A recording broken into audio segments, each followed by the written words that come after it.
soldiers, as Marines, as sailors, as airmen, as Coast Guard. That's what we do.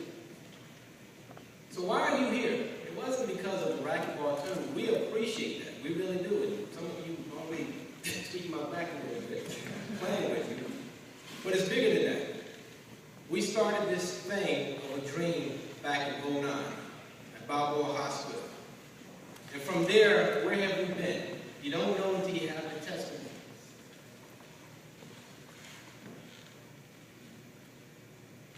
Walter Reed, San Antonio, Center Point Truck.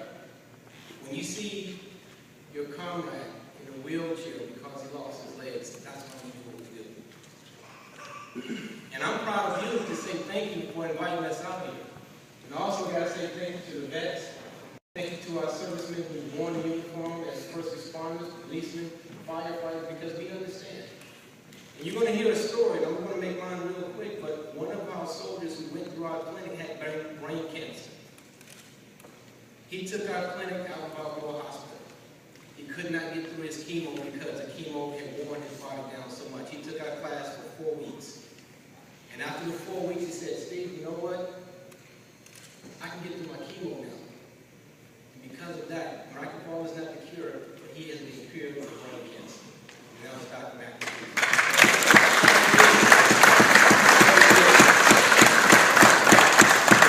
So we're not saying that we're going to change the world, so you know that.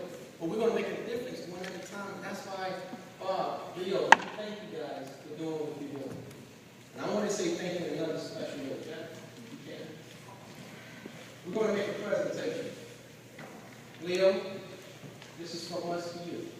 It's from the Military Racquetball Federation. And it's saying thank you for supporting us. Bob, can you come on up, sir?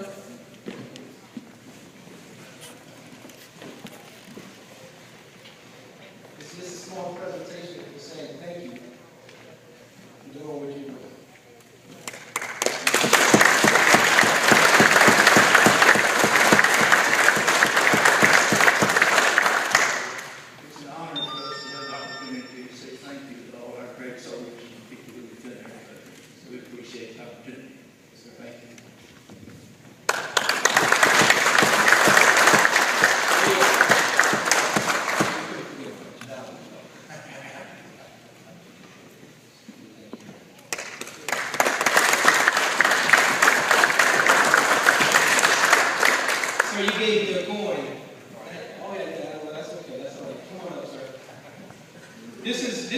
This bottle me and chemo, thank you. This is a 2-star on active duty. That blew us away. We grew up close and personal, sir, but thank you for believing. That's what we say. And this is a token from us.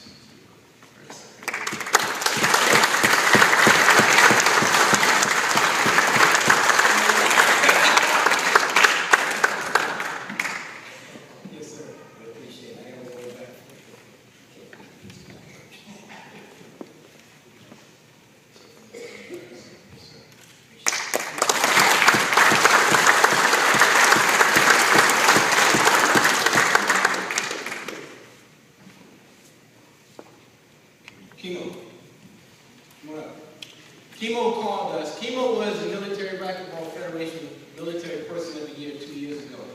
So we never have forgotten him. And Chemo has done some tremendous things right here in Texas. Fort Hood will come next. In fact, Chemo is going to be leading our program at Fort Hood in August, treating wounded warriors through rehabilitation that's never been heard of before. But because they know what we believe in what we're doing, they're making this racquetball as part of their mandatory physical fitness program. Thanks, Chemo.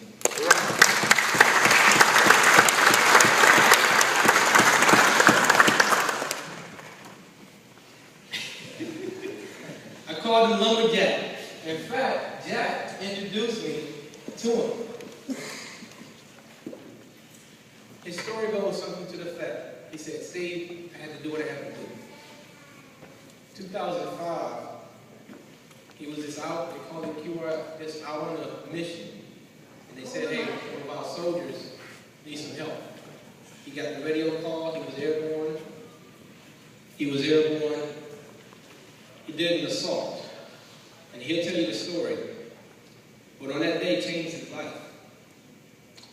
On that day, Mike was shot 5 times. 2, but because of his body armor, he's supposed to be dead by now. On the operating table, lights out. He took 2 in the chest, 1 in the bicep, 1 in the shoulder, and now he's a Bronze Star recipient, Purple Heart recipient. Come on up, Mike.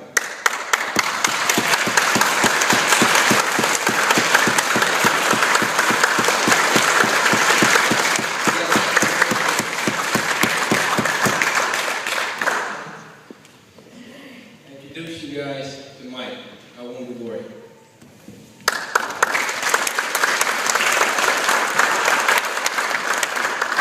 Thank you. First, before I say anything, I want to thank everybody here. It's been really nice meeting everybody, talking to everybody, sharing my story, just raising awareness for the MRF and what we do. I'll give you a real quick background on me. I joined the military straight out of high school. I was a senior in high school in New York City when 9/11 happened. And that kind of changed my life right there. And I decided as soon as I graduated, I was joining. And I did that, went to basic training.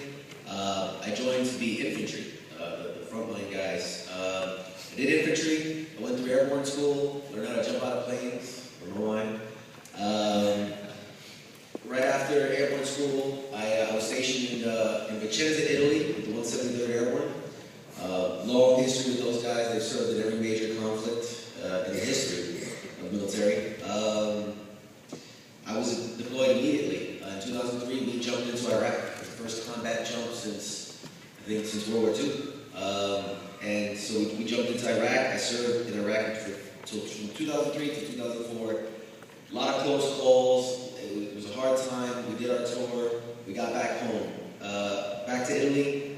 Was there for a year. And then they told us, hey, guess what? You're going deployed again. So we ended up in Afghanistan in 2005. And I made it 6 months out of that year deployment before I was wounded. As Stephen said, I was, there's no heroic story. I mean, for me, it was just another day, another mission, doing what we do. Doing what everybody does out there. Trying to watch each other's back, trying to get the mission done, trying to come home safe. We were on helicopters, we reacted to something that had happened, some intel we had received. Immediately upon getting to where we were going, we were ambushed. One of my guys went down, and I was in cover.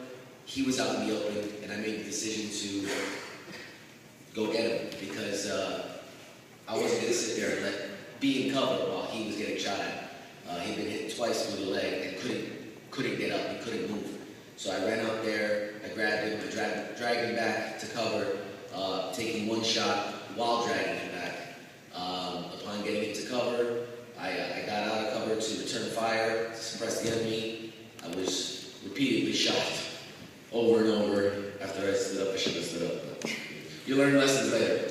I always like to say I zigged, I should say. Upon getting my injuries, I did die twice. I was resuscitated and brought back twice after my heart had stopped. As he said, I took a shot in my left bicep, 2 shots to the chest, which didn't penetrate my body armor, but caused fractured ribs, a collapsed lung, a lot of internal bleeding. 1 bullet ricocheted off my shoulder, exited on my back, and then the one that took off my middle finger, my right hand. Yes, the middle finger. I know I'm missing the middle finger. He said, long story short, I got back. I was sent to the main base. From there, stabilized, sent to Landstuhl, Germany. Was pushed forward from Landstuhl, Germany to Walter Reed, Washington, D.C., where I spent 6 months intensive care. I was just locked into that bed. I couldn't do anything. One of the first things I remember, I asked my doctor. I said, "Well, give it to me straight. What am I looking at?" And he said, "Well, best case scenario, you're looking at 80% chance you're going to lose 1 arm at the shoulder, and a 60% chance you're going to lose both arms at the shoulder." And those are some really shocking nuts. But you know, you give him credit. I asked for it straight. He gave it to me straight. He said, he asked me, you know, how well does my body heal? Have I ever broken a bone? I said, no, I've never broken a bone in my life, and I don't know how I'm going to heal. So it really was up to just fate and how well the doctors could do their job, how well my body could just heal. And so, I mean, I'm standing here today, so you know how the story ends. I was able to keep my arms. I went through 44 surgeries. I spent 2 years total in the hospital. And in 2007, I was medically retired as a sergeant. And since then, you know, racquetball is, you know, that was the first chapter in my story, but racquetball has definitely been chapter 2. And after getting home and being out, I was out for months, and you know, here I am collecting disability, and I'm you know, feeling sorry for myself, and I'm just getting bigger and bigger, sitting on the couch. I started going to the gym, and it was very frustrating for me because with my injuries, I couldn't lift weights. I couldn't exercise in the ways that I was trained to exercise in the military. Running sucked. I hated it. So I was really limited on my choices, and I was lucky that one day while I was at the gym, I saw some guys going into a back room I had never seen before. And they were going in there with racquetball bags, and I followed them in because I was curious. They came out sweaty every time. It was weird. So I went back there, and I see these guys playing this sport that I really never heard of, never seen, and I was just enthralled with it immediately. I was like, wow, this is awesome. You know, and I've always been a competitive guy. I've done flag football, I've done, you know, all the sports. I've done it all. You know, and it looked intense, and it looked like something I could do, you know. And the first thing that I'll always remember is how opening they were and how welcoming the racquetball community, just with those few guys first, and then later meeting you guys and meeting everybody in the different tournaments and whatnot, and how accepting they are as a community, and how loving and just giving everybody is. And I got into racquetball. I mean, I didn't know what I was doing at first. They showed me a few things, but I was just running around, hey, it's good exercise.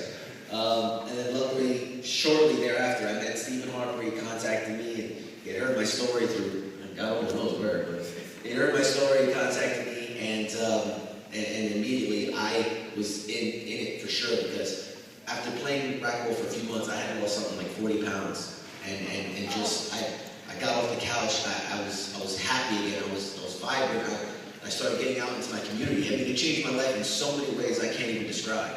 And, you know, I really feel that racquetball saved my life, and that's just me. So when he told me what MRF is about and wanting to push this for other guys and use that, I said, absolutely, I'm down. Whatever you need me for, I'm there. Racquetball changed my life, and if I can use it to help anybody else, I'm there.